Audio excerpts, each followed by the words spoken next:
Well, let's get started. Welcome, everyone. As you may or may not have heard, I was called as a gospel doctrine teacher this last Sunday, and I'm glad to be able to serve in the calling. It's a wonderful calling I've done before. I loved it. And today we're going to be going over, and every week it'll be Sundays at 2 o'clock. They're going to be a 30-minute get together where we talk about the Come Follow Me from the previous week. So this previous week we had Alma's chapters 43 through 52. So we're going to be talking about a whole bunch of different things that are strangely relevant for our day and age. So let's get started with that. I pray that the Lord's Spirit will be here and that we'll be able to each find inspiration for ourselves and our family. And it's going to be something where I hope people coming in can be able to make comments, ask questions, and this can become a discussion. I think today, because it's the first time I'm doing it, there's probably not going to be a lot of people here, and so it'll be mainly me talking, but hopefully we'll change that as we get into this routine of having gospel doctrine class through a Zoom meeting. So here we go. So first of all, we're starting in Alma chapter 43. So this whole story is about 4 different groups of dissenters among the Nephites and the consequences of that for the Nephites as a nation and some of the amazing individuals who were kind of singled out by the Lord through the prophet Mormon during that time. Remember, the Book of Mormon is a history of over 1,000 years that is condensed down, and the Lord had the prophet Mormon at the end of their history compile and put together just certain parts. And it was meant for us. The Book of Mormon really is a book of scripture that was made from other scriptures just for our times in the last days. So the Lord knew that we would be having many of these same problems in our country and in our society today in our families. So he wanted to give us words of warning from the past, from the Book of Mormon peoples. So first of all, as I said, there's 4 of these groups of dissenters. So let's just do an overview quickly of the chapters. In Alma chapter 43, the main focus of that is the Zoramites, who have dissented away from the Nephites, have now decided to go join the Lamanites. And you'll see this over and over again, that the only area of danger that the Nephites really have is from dissenters, from people within who turn away and go in a different direction. So you learn in chapter 43 about the preparations that Moroni has made, and there's 2 main areas that he prepares the people. The first area is by using his own temporal abilities, his own innovation. He comes up with armor in chapter 43, which is something the Lamanites are not prepared for, and it really helps turn the tide of the war. But he also does a second thing that's just as important, if not more important, and that is he prepares the people spiritually. Now, spiritual preparation comes in a couple of ways. One, he helps them be humble, remember what they're fighting for, and he also seeks revelation from the prophets. And so due to that, the Nephites are victorious against the Lamanites. So that's chapter 43. Chapter 44 details the Lamanite defeat under Zarahemla. Chapter 45 talks about the transition from Alma the Younger, who is translated, to his son Helaman, who takes over at that point as the prophet.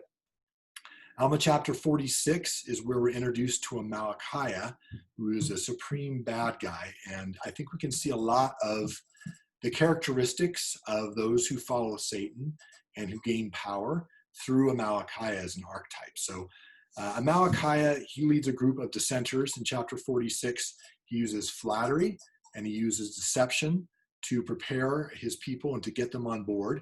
And then he uses crimes to try to gain power. And you'll see that pattern shown up over and over again through the history of these chapters with Amalickiah. So that's where we get introduced in chapter 46 to the title of liberty and why this is important that the Nephites fight against Amalickiah and others who try to take over, who are originally Nephites, who are their brethren. Chapter 47 talks about Amalickiah continuing to use his flattery and deception to gain power over the Lamanites and become their king. Chapter 48 talks about the character of Moroni, who he is and why the prophet Mormon, hundreds of years later, would go on to even naming his son after this Captain Moroni. He was so impressed with who he was as a person. We also learn about the promise of the promised land. Why is it called the promised land? And what is the promise to those who come here? In chapter 49, we learn about Amalickiah's forces being defeated because of Moroni's preparations, those two types of preparations that he used before. He also uses again. This time he introduces fortifications to Nephite warfare, and because of that, temporarily is able to prepare them, and also uses the title of liberty and the brethren like Helaman to prepare the people spiritually. In Alma chapter 50, it talks about the third group of dissenters, which is Morianton's dissenters, who try to lead away people and cause problems for the Nephites. We learn about the importance of unity versus dissension, versus breaking away. In Alma chapter 51, we learn about the kingmen, who are the fourth group of dissenters. Remember, there's four groups: the Zoramites, Amalickiah's group, the Moriantons group, and then the kingmen. So it's four different groups just within a course of, I think, about 6 to 8 years that break away from the Nephites and are the cause of their problems. If it weren't for these dissenters, both Mormon as a historian and Moroni say they never would have had the problems that they had. And so the real lesson from this is that dissent and contention among a people is the only thing that can weaken and destroy it. And then chapter 52 talks about these ongoing wars and how the Nephite leaders fight those. And so a lot of people have wondered, what is the purpose of so many war chapters in the Book of Mormon? And there's a lot of potential answers to that. One of those is that the Lord knew we would live in times of many wars. We live in the last days. The Lord's told us that many wars will happen and rumors of wars will happen. Today we live in a time of many rumors of wars. And so it's important as disciples of Jesus Christ to understand from example how true disciples live during war and how they act and how they prepare themselves, how they protect themselves and their families, and how they keep from falling into the traps that would otherwise destroy them. So that's important for us to understand today because we certainly live in a time of rumors of wars. All right, we're going to focus as far as scriptures on 3 areas: chapters 48, chapter 50, and chapter 51. And we're going to read from there. We're going to talk about both the character of Moroni, the promise of the promised land, this idea of unity versus dissenters. So those are really the main things we're going to focus on amongst these chapters. So let's start, first of all, with the character of Moroni. Since he's the protagonist of this, he's the one that Mormon is using to explain how a follower of Christ survives and thrives in a time of war and rumors of wars. So let's go to chapter 48 and read verses 11 through 13 first. It says in verse 11, Moroni was a strong and a mighty man. He was a man of perfect understanding, yea, a man that did not delight in bloodshed, a man whose soul did joy in the liberty and freedom of his country, and his brethren from bondage and slavery. So let's unpack that verse right there. So he was a strong and mighty man. It would have been possible for him to boast in his own strength. He was certainly smart. He was someone who defeated people through his strategies. So that perfect understanding and that strength could have been a source of pride for him. But instead, it defines Moroni, or Mormon here defines Moroni hundreds of years later, writing about him, saying he did not delight in bloodshed. That's kind of a key point there. And I see this today so much, especially in social media. There are a lot of people who really get into seeing other people hurt, seeing destruction, who feel like those people have brought it upon themselves and that they're getting their just desserts. So you might hear this from your kids as they say, oh, dad or mom, look at this person on social media who thinks differently from us, who got owned, who got put in their place, or had this instant karma, or whatever you want to call it. So there are people right now who want to promote that, who want to promote the idea of, if not bloodshed, seeing people get humiliated, get hurt. Moroni was not that kind of person. And as disciples of Jesus Christ, it's important that we not be those kind of people. So it says it is a man whose soul did joy in the liberty and freedom of his country. So Moroni, Captain Moroni, really was a person who was thinking about others. It wasn't just his own freedom and liberty. He wanted others to have freedom and liberty.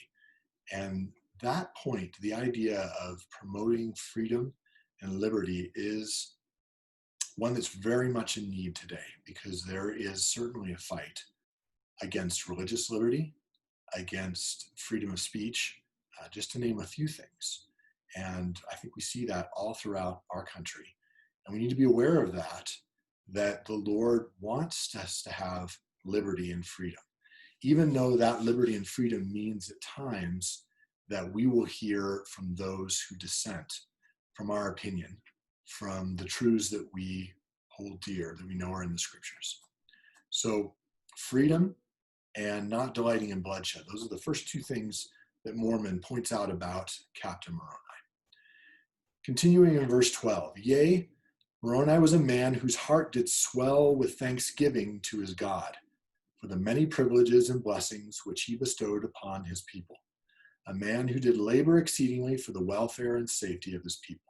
So the next two things that Mormon points out about a disciple of Christ living in a time of war and rumors of wars, a good disciple of Christ is focused on being thankful. So his heart did swell with thanksgiving. And also, when you're thankful, it's easy to go to the next stage, which is to be a person of service.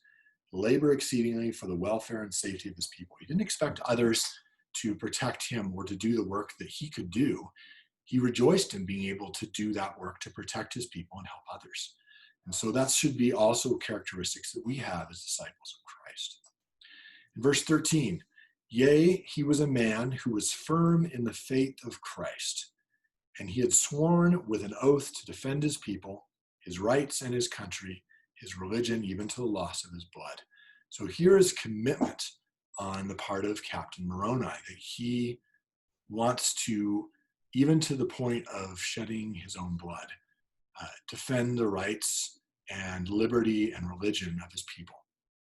And that comes from this previous attribute of Captain Moroni, which is that he is full of faith, firm in the faith of Christ. That faith is what anchors Captain Moroni and gives him the ability to be willing to lay down his life. When you have a firm faith in the resurrection, in the atonement of Jesus Christ, then you are willing to suffer even to death. Now, most of us think, well, gosh, I don't know if I have the spiritual strength to suffer even to death. And I hope that we do not have to have that tested in the way that Captain Moroni did. But if we do, we can know that if we have faith in Christ, it will bring us to that point where we have the surety that even if we die, even if we suffer death, that will not be an end to all things. And it gives us the courage then to put our life on the line for what's right. All right, so continuing on in verse 16, and I'm going to start about halfway through the verse. It says, this was the faith of Moroni, and his heart did glory in it, not in the shedding of blood, but in doing good, in preserving his people, and keeping the commandments of God, and resisting iniquity. So there's the interesting dichotomy is Moroni did not enjoy shedding blood, even though he was a great prophet and on his own, he was a great general on his own. He did not enjoy killing people and sending them unprepared to meet their maker. But he did rejoice in doing good, preserving and protecting his people, and in resisting iniquity. So he didn't just sit passively by, he did resist iniquity. And you'll see that over and over in his life through his examples. Sometimes it was through fighting battles. Sometimes those battles were intellectual and emotional and with words. The title of liberty preceded all of those victorious battles that Moroni fought. And so those were battles that were fought with words and were fought in the heart long before the fighting began with swords. So resisting iniquity is something that we can do right now as disciples of Jesus Christ, living in times of rumors of wars. And then finally, verse 17, and this is the kicker. I think most of us have read this verse, know it. It says, "Yea, verily, verily, I say unto you, if all men had been and were and ever would be like unto Moroni, behold, the very powers of hell would have been shaken forever, and the devil would never have power over the hearts of the children of men." What an amazing eulogy to give to Captain Moroni. And you can see why he named his son Moroni as well. He wanted his son to be that kind of person, and he was. And I hope each of us can learn from Captain Moroni to be like that as well. All right, so let's get now to the promise of the land. So this is contained in the verses in between in chapter 48, verses 14 through 15. This promise over and over again comes up. It's the promise that the Nephites were given when they came into the land of promise. And Nephi on to Moroni to Mormon at the end, over and over again, reiterate this promise.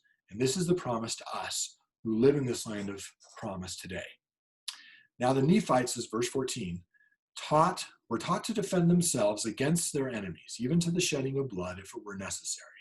And they were also taught never to give an offense, yea, never to raise the sword except it were against an enemy, except it were to preserve their lives. And this was their faith, that by so doing, God would prosper them in the land.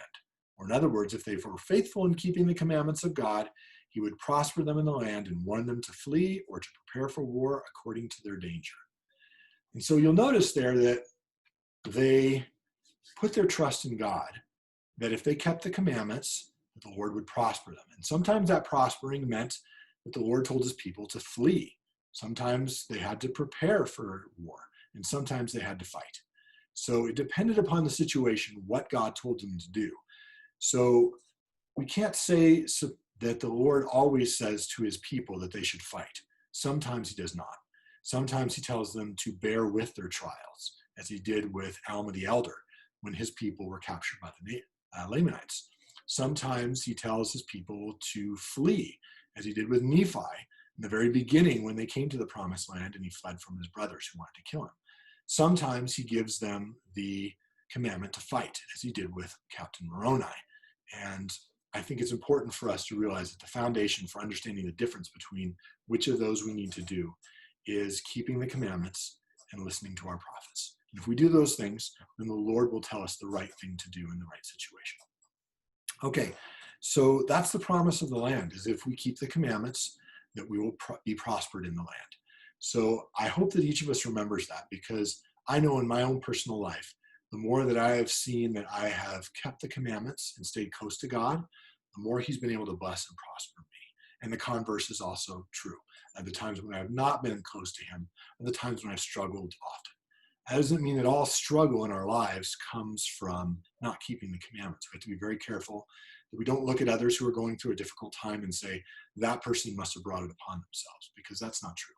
The scriptures show us over and over again that many times good people have to go through terrible difficulties as a part of their learning and cleansing process, or as a consequence of the poor decisions of others.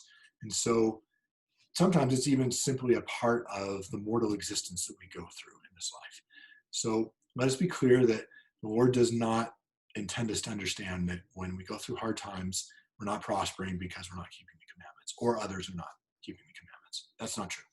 What is true is that if we put our faith in God, he will either preserve us through those difficulties, lift us up in those difficulties, or get us out of those difficulties, or all three. So that's the promise that the Lord makes to us. All right, let's go on to chapter 50, and we're going to read about something that's really key to this whole set of problems that the Nephites go through, and that is dissension. And you also may hear it called contention, but these are really the key issues that drive the Nephites into times of severe trouble. And Moroni talks about this. Mormon summarizes that over and over again. And there's a process that you're going to see followed, where the Nephite people, when they go through this process, they end up in wars that are serious, that cause them either to be destroyed or to suffer serious casualties. And the beginning of that process, right here, unity. So unity, this may be backwards, so you're seeing it on video, but it says the word unity, and there's a little heart here, because unity is something that's emotional. It's in our heart. Unity is where the Lord wants us to be. He wants us to be unified. In fact, he even says, if you're not one, you're not mine. So unity is the source of protection, of feelings of love, and of safety. The Lord wants us to be unified in our families. He wants us to be unified in our communities, and certainly in our nation and in our church. So unity is so important that sometimes it means that we sacrifice things for that unity.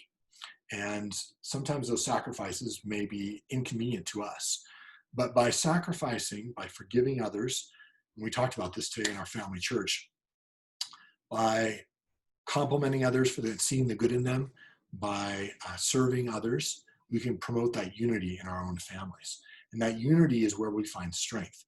If you look at, my son plays football, a football team. If the football team plays and somebody isn't following the play, so they're not unified, generally that play is not going to work. If you think of, a fight, if you have a group of people that are all close together, defending each other and working as a team, they're going to be very difficult to defeat. Whereas if that group is spread out over a large area, each just looking out for themselves, they're going to be very easy to pick off one by one. And so unity, that's why it's so important to the Lord. It's really one of the cardinal doctrines that the Lord wants to create. And over again, he tries to teach this to us in the church. And over again in church history, you see, as a people, we just don't get it. We don't live it the way we should. And so my plea to us today is, if there's nothing else you get out of this gospel doctrine lesson, please let it be this. Let us work towards greater unity in our families, in our communities, and especially in our church. Unity is the way to peace and the way to strength. So the problem is, after unity, the thing that breaks that up is the thing that President Benson called the Nephite disease. It's pride. Pride is the breaking apart of that emotional unity by thinking either that we're better than others, or that others are maybe better than us and taking advantage of us or causing us problems or being unjust. Pride is what President Benson called enmity between us and God. It can be enmity between us and our family, or enmity between us and our community, or those in our nation, those of a different race, of a different religion, of a different political persuasion. When pride gets in between us, it breaks apart this unity. So we really have to each on our own look into our hearts and try to find that pride and humble ourselves. Being humble is the first thing that Moroni wanted to do to prepare his people. So after pride, the problem is this is kind of personal. You could have this and not realize it, and others might not realize it. But if you don't attack this in yourself on a regular basis, the next part comes, which is dissent. So you'll notice here the difference between breaking us apart emotionally, which is pride. Dissent is where we're thinking different. We're not so much that we're thinking different, it's that we're deciding to go away, to dissent or pull away from what's right or from others. So the thing is, in the world, these things are considered okay. They may even say you should celebrate this or celebrate this. The Lord makes it clear in these chapters especially where the end result of these kind of things is. And it takes people to war. And so dissension is mentally breaking away. Now that we feel emotionally away from people, we think of all the reasons why they're wrong and we're right. And dissension led to the Zoramites, or the people of Morianton, actually physically moving away from the Nephites and breaking away from them. Dissent is what caused, the people, the kingmen or Amalickiah, to try to change the law so that they could have kings, and when they wouldn't accept the vote of the people, then to try to dissent and fight them. So dissension is something we have to look at from inside ourselves mentally and say, am I turning away in my thoughts from God? Am I turning away from my family and looking at their faults? Am I turning away from others and seeing all of their errors and saying, I need to be away from them mentally? So dissension. After dissension comes what we're more familiar with, which is contention. You'll notice the difference between this. Dissension is often mainly in our mind, so our thinking. Whereas contention, now we're verbally fighting with people. We want to put them down, and we want to tell them that they're wrong. And while we want to resist iniquity, we want to stand up for justice and what's right, we have to be careful, because the Lord's very clear. He says the contention is not of him. The contentions of the devil. So if we have contention in our hearts towards our family, towards others on social media, we're not going to be having the Lord's help. We're going to be distancing ourselves away from him. And the problem after contention and all this fighting is it always ends up leading to the next thing, which is war. All throughout these chapters, you see the Nephites fighting amongst themselves and their dissenters and the Lamanites. And it all started from that lack of unity, going to pride, to dissension, and then to contention. So we're going to read about this now in chapter 50. And we're going to go to verses 19 and 22. And we're going to read about this. This is Mormon who's summarizing afterwards. He says, "Thus we see how merciful and just are all the dealings of the Lord to the fulfilling of all his words unto the children of men." And then jumping down to 21, "For it has been their quarrelings and their contentions, their murderings and plunderings, their idolatry and whoredoms, their abominations which were among themselves, which brought upon them their wars and their destructions." So you'll see at the very beginnings of that, their contentions right there. It's what we're doing today in our nation. And until we can learn to resist iniquity and stand up for what's right without contention in our hearts, that's the path we're on. It's the same path the Nephites had. And it says, "Those who were faithful in keeping the commandments of the Lord were delivered at all times, while thousands of their wicked brethren have been consigned to bondage, to perish with the sword, or to dwindle in unbelief and mingle with the Lamanites." So understand that this progression from unity to pride, to dissension, to contention leads to war. And the Lord doesn't want that for us. But many times, because of the poor choices of others around us, we're going to find ourselves amidst pride, amidst dissension, amidst contention. And I hope that we can look within each of ourselves and try to fix that. So the next thing I wanted to talk about was in verse Alma chapter 51, and this is what I'll close with, how this all turned out for the Nephites. And I'll show you through the example of the kingmen, which were the last group of 4 dissenters that we'll read about here. So it says, "This kingmen," in verse 5, "for they were desirous that the law should be altered in a manner to overthrow the free government and to establish a king over the land." So they wanted to go from a place of freedom to a place of tyranny. And it says in verse 6, "Thus was a division among them, for the freemen had sworn and covenanted to maintain their rights and their privileges of their religion by a free government. And it came to pass that the matter was settled by the voice of the people." And the thing is that the voice of the people, we're blessed to live in a time when we are able to go out and vote. And we should be able to make our voice heard, not just through voting, but also through opportunities to share what we believe is right.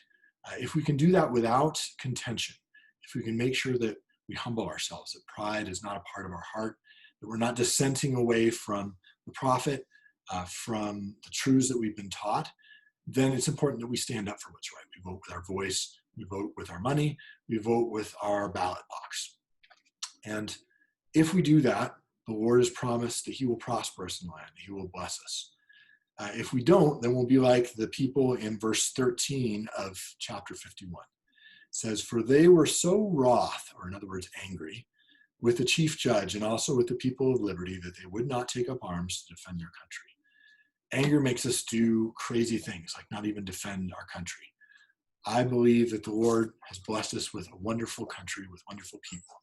I hope that we'll each look into our hearts and see the opportunity for us to have peace and unity. I love the Lord and I'm grateful for his blessings. And I say these things in the name of Jesus Christ. Amen.